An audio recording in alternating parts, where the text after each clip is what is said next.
Alam mo ba, kabida, na halos lahat ng Filipino internet users ay gumagamit ng social media bawat buwan? Mula sa chat, videos, memes hanggang trending news, halos bahagi na ng araw-araw nating buhay ang social platforms. Kaya naman sa episode na ito ng Bida Listahan, titingnan natin ang top 10 social media platforms na pinakaginagamit ng mga Pinoy. Pero bago tayo magsimula, like, share at subscribe na sa Bida Listahan at i-click ang bell para updated ka sa mga susunod naming fun at informative na videos. Game na, kabida! Tara na, simulan natin! Top 10. Reddit. Reddit ay isang forum-style community hub kung saan may mga subreddits o topic-specific boards. Sa Pilipinas, karamihan ng users ay gumagamit ng Reddit para sa specialized discussions gaya ng tech, gaming, books, travel tips, study hacks at iba pang hobbies o interests. Kaya kung may tanong ka na hindi mo mahanap sa Google o gusto mo makakita ng kakaibang perspective, Reddit ang go-to platform para dyan. Bukod sa discussions, marami ring memes, news threads at fan communities dito. Alam mo ba, Reddit was founded noong 2005 nina Steve Huffman at Alexis Ohanian at ngayon ay ginagamit ng 32.4% ng Filipino internet users kada buwan. Top 9. WhatsApp. Isa itong messaging app na globally kilala, pero sa Pilipinas, popular ito lalo na sa international communication, halimbawa kung may pamilya o kaibigan sa abroad. Bukod sa simpleng text messaging, pwede ring mag-send ng photos, videos, voice messages at documents at mag-create ng group chats para sa family, school o work. Madaling gamitin, mabilis ang notifications at pwede ring gumawa ng calls o video calls kaya perfect para sa daily communication. Alam mo ba? WhatsApp was acquired by Facebook, ngayon ay Meta, noong 2014 for $19 billion, isa sa pinakamalaking tech acquisition sa history at kasalukuyang na ginagamit ng 37.6% ng mga Filipino. Top 8. Pinterest. Ito'y isang visual discovery platform, parang online scrapbook kung saan pwede mong i-save at i-organize ang mga ideas mo. Sa Pilipinas, ginagamit ito para sa DIY projects, recipes, home decoration, fashion inspiration at event planning. Kapag nagpa-party ka, naghahanap ng wedding ideas o gusto mo ng fashion tips, Pinterest ang isa sa pinaka-practical na tools. Isa pa, pwede mong i-follow ang mga boards ng ibang users para sa dagdag inspiration. Alam mo ba? Pinterest was launched in 2010 at ang focus nito ay virtual pinboards. Ngayon, ginagamit na ito globally for personal creativity at small business marketing na accessed by 40.5% ng Filipino internet users. Top 7.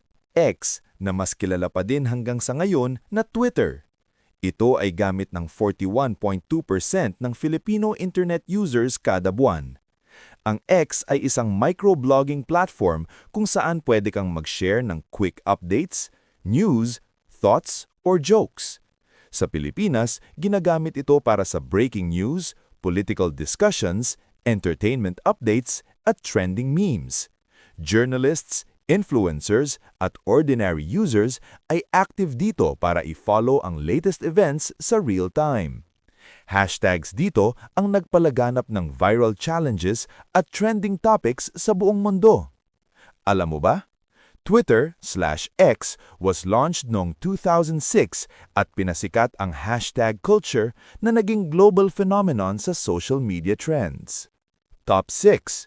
Telegram.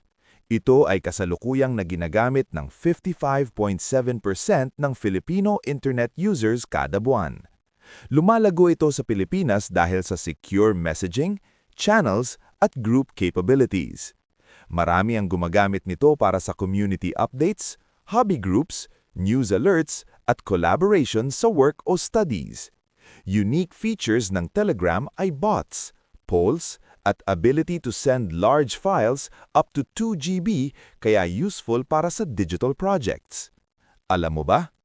Telegram was founded noong 2013 nina Nikolai at Pavel Durov, founders din ng VK sa Russia. Kilalang secure at privacy-focused kaya favorite ng tech-savvy at professional users. Top 5. Instagram na may 71.2% ng Filipino users. Ito ay platform para sa photos, reels, stories at influencer content. Sa Pilipinas, ginagamit ito para i-share ang travel, food, lifestyle, fashion at business content. Instagram Reels ang pinaka-accessed feature, kaya kahit sino ay pwedeng gumawa ng short-form content at madiscover globally. Alam mo ba? Instagram was launched noong 2010 at inacquire ng Facebook sa 2012 for $1 billion. Sa 2025, milyong-milyong Pinoy creators ang active dito for content at business promotion. Top 4. TikTok, accessed by 82.2% ng Filipino internet users. Ito ay short-form video platform, lalo na popular sa kabataan at millennials. Ginagamit ito sa dance challenges, comedy skits, lip-sync, DIY hacks at viral content. AI-driven feed nito ang dahilan kung bakit lagi kang may bagong content na swak sa interests mo. Maraming Pinoys ang sumikat dito bilang content creators at influencers. Alam mo ba? TikTok originated in China as Douyin in 2016, then launched globally in 2017. Now, one of the fastest-growing platforms sa Pilipinas. Top 3. Messenger na ginagamit ng 90.6% ng Filipino internet users. Bukod sa chat, pwede ring mag-send ng photos, videos, GIFs, voice messages at video calls. Ginagamit almost daily sa personal at professional communication at integrated din sa business for customer support. Messenger was spun off from Facebook noong 2011 at ngayon, globally, may over 1 billion monthly active users. Top 2. YouTube, accessed by 85% ng Filipino internet users. Pinakasikat sa vlogs, tutorials, music videos, entertainment, at learning content. Karamihan ng Pinoys ay naglalogin daily para manood ng trending videos at learn new skills. YouTube was founded noong 2005 ng Steve Chen, Chad Hurley at Jawed Karim at na-acquire ng Google sa 2006 for $1.65 billion. First uploaded video, Me at the Zoo. At ang nangunguna sa listahan ay Facebook, gamit ng 94.9% ng Filipino internet users. Bukod sa social connections, ginagamit din sa groups, pages, news, marketplace at messaging via Messenger. Small businesses at community updates ay mostly active dito, kaya napakalaki ng role nito sa daily life ng mga Pinoy.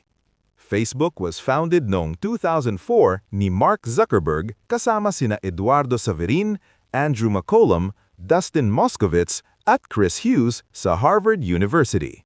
So ayan, kabida! Yan ang top 10 social media platforms na pinakaginagamit ng mga Pinoy sa 2025. Kasama ang percent usage, purpose at fun facts. Alin sa mga platforms na ito ang pinaka-favorite mo? Comment down below at i-share ang online habits mo. Kung nagustuhan mo ang video, like, share at subscribe sa Bida Listahan para updated ka sa susunod naming fun at informative content. Hanggang sa susunod, stay bida, kabida!